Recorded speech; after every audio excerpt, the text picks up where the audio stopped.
Okay, so trying to really understand the ins and outs of the US economy can feel overwhelming sometimes, right? There's just so much information out there, and it's hard to know what to trust or where to even begin sometimes. Yeah, it can definitely feel like you're drowning in data sometimes, Mm-hmm. especially when you're trying to cut through all the noise and get to the heart of the matter. Exactly. And that's what we do here on the Deep Dive. We take these complex topics and break them down into bite-sized pieces so you can actually understand what's going on and why it matters to you. We kind of act as your guides through the information jungle, if you will. I like that analogy. So for today's deep dive, we're going to be talking about the U.S. economy during Donald Trump's presidency. We'll be looking at a YouTube video from The Ring of Fire, which is basically a commentary on a segment that originally aired on Fox News. Right. So we're dealing with a kind of double layer here. First, you have the Fox News report, and then you have this YouTube commentator's reaction to and analysis of that report. And specifically, we're focusing on the commentator's take on the economic impact of Trump's policies, with a particular emphasis on the use of tariffs. The goal is to really unpack these different perspectives, understand the arguments being made, and see how they play out in a real-world context. All right, so let's jump right in. The YouTube commentary starts by claiming that Fox News is basically defending Trump's economic record, even when the evidence might suggest otherwise. Right off the bat, we're seeing this idea of potential bias being introduced. Yeah. The commentator is suggesting that Fox News might be presenting a rosier picture of the economy than is actually warranted by the data. And they back this up by pointing to a pretty significant figure, an estimated $6 trillion in stock market losses since the implementation of tariffs under Trump. The commentator even refers to it as Trump's so-called Liberation Day, kind of sarcastically. Yeah, that $6 trillion figure is nothing to sneeze at. To give you an idea of just how big that number is, it's roughly equivalent to the entire annual GDP of France. So we're not talking about chump change here. And this is where it starts to hit home for a lot of people, right? Because when you hear about stock market losses, the first thing you think about is your own investments, your 401k, your retirement savings. Absolutely. For many people, those retirement funds are directly tied to the performance of the stock market. So when they see the market taking a hit, it can create a lot of anxiety about their future financial security. The commentator even talks about that feeling of dread, that horror of seeing your retirement account balance potentially shrinking. It's a very real and relatable concern for a lot of folks. Definitely. And the commentator doesn't just rely on these big abstract numbers. They also mention anecdotal evidence like user reports and social media posts from people who claim to have been personally impacted by these economic policies. So it's bringing in that human element to really drive home the point. Exactly. Now let's shift gears a bit and look at the other side of the coin. The deep dive then introduces the perspective from the Fox News segment featuring Jeanine Pirro, who offers a defense of the economic policies and specifically the tariffs. And her main argument seems to be that the tariffs are a necessary response to what she sees as unfair trade practices by other countries. She specifically mentions China manufacturing cars in Canada and Mexico as a way to circumvent U.S. tariffs. Right, it's this idea of reciprocity. If other countries are going to slap tariffs on our goods, why should we just sit back and take it? That's essentially her line of reasoning. It's kind of like a tit-for-tat approach. You hit me, I hit you back. Exactly. And she argues that these tariffs are necessary to protect American interests and ensure fair competition in the global market. She also emphasizes that Donald Trump is delivering on his promises regarding trade, which is something that would likely resonate with his supporters. Of course, this kind of protectionist approach to trade has its own set of pros and cons.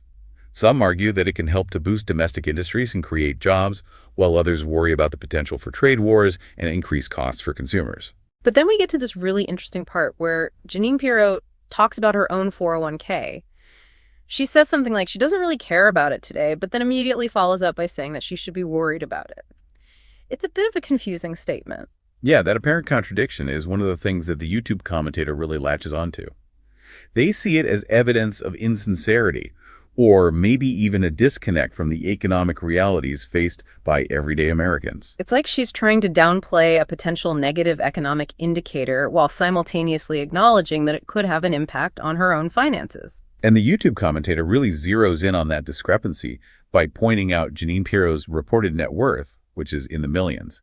They argue that someone with that level of wealth can afford to be a little more cavalier about 401k fluctuations than the average person. It's highlighting that potential gap between the lived experiences of the wealthy and the financial anxieties of those who are struggling to make ends meet. Precisely. Yeah. And this leads the YouTube commentator to ask a very pointed question. What has Donald Trump ever done to make you believe in him? It's dripping with skepticism. It's basically suggesting that there's no reason to trust Trump's economic policies or the people who are defending them. And the commentator further fuels this skepticism by referencing a previous economic downturn that they attribute, at least in part, to Trump's earlier tariffs and tax cuts, compounded, of course, by the COVID-19 pandemic. So they're drawing a direct line between Trump's policies and negative economic outcomes. Exactly. And they really hammer home this idea that Jeanine Pirro and, by extension, Fox News are out of touch with the struggles of ordinary Americans by focusing on that 401k comment. They then shift gears to talk about the potential impact of these economic policies on our coworkers, our family members, our friends, our neighbors, those working class people. It's a very deliberate attempt to personalize the issue and connect with viewers on an emotional level. And they make a pretty bold claim stating that these individuals are essentially losing their ability to retire as a result of Trump's actions. It's a stark warning about the potential long-term consequences of these policies. And the commentator's reaction to Jeanine Pirro's stance on the 401k issue is pretty visceral. They say something like, "We do not care about your 401k either. We kind of are rooting for yours to go all the way to rock bottom because you are cheerleading this crap." Yeah, that's a pretty strong statement. Mm-hmm. It really illustrates the level of anger and frustration that some people feel towards those who they perceive as being complicit in these harmful economic policies. It's like they're saying, if you're going to benefit from these policies while others are suffering, then you should share in the pain as well. It's a very eye for an eye kind of sentiment. And the YouTube commentary concludes with a call for truth and responsibility, arguing that anyone with a public platform has a duty to tell their audience the truth, especially when it comes to something as important as the economy. This is raising an important point about the role of media in shaping public discourse. The commentator is essentially saying that media outlets have a responsibility to provide accurate and unbiased information to their viewers. And they argue that failing to do so can have serious consequences. They also make the point that people from all walks of life are being negatively impacted by these economic policies. It's not just a partisan issue. Right. It's an attempt to find common ground and unite people around this idea that we're all in this together.